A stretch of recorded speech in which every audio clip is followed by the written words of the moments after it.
Hi, I'm Chris Wardlaw for CarGurus, and today we're going to talk about the pros and the cons of the 2015 Cadillac CTS. Now, I'm a big fan of this car. Maybe it's the Detroit boy in me talking, or maybe it's because nobody else in LA drives Cadillacs. Most people have got Audis and BMWs and Mercedes. Or maybe it's because the driving dynamics of this car and certain details about it truly show that Cadillac deserves re-entrance into the A-list of luxury brands. Whichever way you slice it, let's start by talking about some of the things that I really like about the CTS. Now, one of my favorite things about the CTS is the way this car looks, especially when it's decked out in V-Sport trim like my test car. This thing has got a lot of panache. Starting up front, you've got these vertical LED running lights. They pay homage to classic vertically oriented Cadillac styling cues of the past, and I think they look terrific. The paint on this car is called Dark Adriatic Blue, and it is an extra cost option worth every penny. The wheels are 18 inches, staggered width, so they're a little bit wider in the rear, and they really give the car a great looking balance, and I like that midnight silver finish on the V-Sport's wheels. Around back, everything ties together in a very nice, tidy way. Again, you've got vertically oriented tail lights along with some fresh bird poop that just got there. And you've got a 13.7 cubic foot trunk. One of the nice things that Cadillac's done back here is they've made it so that you can stack a full-size suitcase vertically and make best use of the space. Now, another great thing about the CTS is that this car is really comfortable. When Cadillac redesigned this car for the 2014 model year, they made it a little bit bigger inside, especially in the back seat, and that really pays dividends in your willingness and desire to want to spend time in this vehicle. Now, the V-Sport Premium model gets 20-way power adjustable front seats. I've got the basic V-Sport model, so I don't have that level of adjustment. That explains why these seats didn't do a very good job of holding me in when I was driving on twisty roads, but otherwise, there are no comfort problems with these heated and ventilated front seats.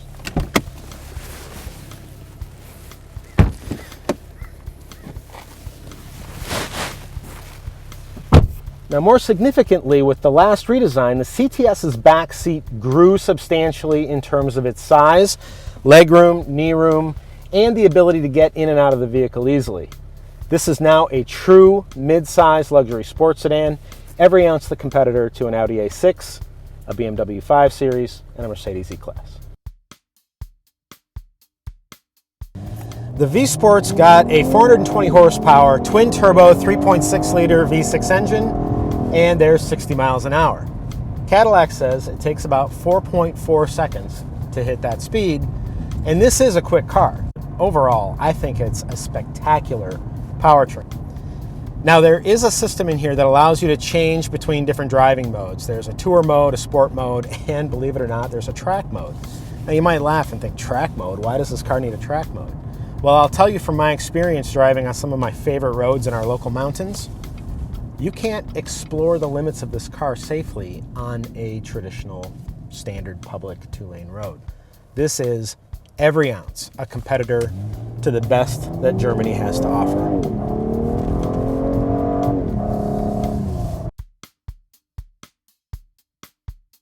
Now, one thing people don't like about modern Cadillacs is what's called the Cadillac user experience, which is this haptic feedback, proximity sensing touch panel that you use to control your climate settings, your stereo settings, phone connection, a bunch of vehicle settings, the navigation system, all manner of things. Now, I've come to peace with this system. I think Cadillac has been steadily improving it since it first debuted the technology. Plus, I've just kind of gotten used to using things like this, and so it's also an acclimation thing on my part.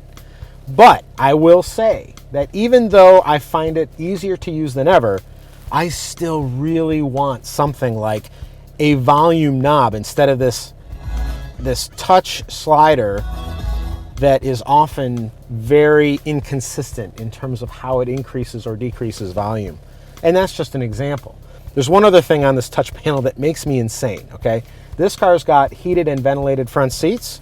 You hit the heated seat button and you can see these three little orange LEDs light up. Now, watch what happens when you hit the seat ventilator button. Those same 3 orange LEDs light up next to the heater. Now, I know that that is blue right now, but still, shouldn't this be 3 little blue LEDs right next to the ventilation icon? I think so.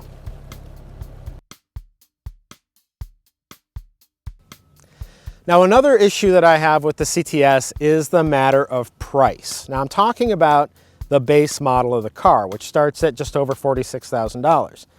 Now, you're probably thinking to yourself, well, that's less than a 5 Series or an E-Class, and you'd be right. It is, by several $1,000s. But that base version of the CTS doesn't have leather, it doesn't have a reversing camera, it doesn't have some of the things that you really think ought to be included on a mid-size luxury sedan that costs almost 50 grand. Some automakers get that they need to provide a value equation. Infiniti is a perfect example. They include a premium package at no extra cost on the Q70. Now, the Q70 is more expensive than a CTS at the base level, but when you add the luxury collection option package to this vehicle, it skyrockets past that Q70. Infiniti seems to get that they need to have an undeniable value equation to draw buyers away from established brands like BMW and Mercedes. I know Cadillac once thought that it was the standard of the world, but today the reality is that the brand is a little bit tarnished. They have to present an undeniable value equation with this vehicle to avoid discounting at the dealership, and that means the price either has to come down or they need to make the luxury collection package standard equipment. Now, another thing that bothers me about the CTS is it seems to me as though the company took a few shortcuts in terms of materials quality and execution. For example, the interior is full of little creaks all the time, and it just makes me crazy. But the one example that I really want to point out is located here in the trunk. Now, if you're sitting in an executive boardroom at General Motors, you're probably thinking to yourself, well, what does it matter if it's in the trunk? I'm going to show you. Right here, in this corner of the trunk is this plastic battery cover, and you can see that the side of it is already all chewed up and scratched up. This car's got less than 4,000 miles on it. If you've just dropped between 50 and 60 grand on a new Cadillac, and 5,000 miles later, you've got hacked up, scratched up plastic in your trunk, you're gonna wonder where the heck your money went. So what's the verdict when it comes to the Cadillac CTS? Should you go take it for an immediate test drive? Should you consider it a work in progress, or should you just cross it right off your list? If you are a true driving enthusiast, I will say, get to a Cadillac dealer, test drive one of these V-Sport models. It's fantastic. If you're just looking for a really nice mid-size luxury car, you need to consider this to be a work in progress. In order for Cadillac to restore luster to that redesigned badge on the grille, this car needs to be about more than just design and driving dynamics and comfort. It needs to be faultlessly dependable over time. It needs to be constructed with the highest quality materials, and it has to provide an undeniable value equation. Right now, those are challenges for the CTS. For my full review, be sure to visit CarGurus.com, and thanks for watching.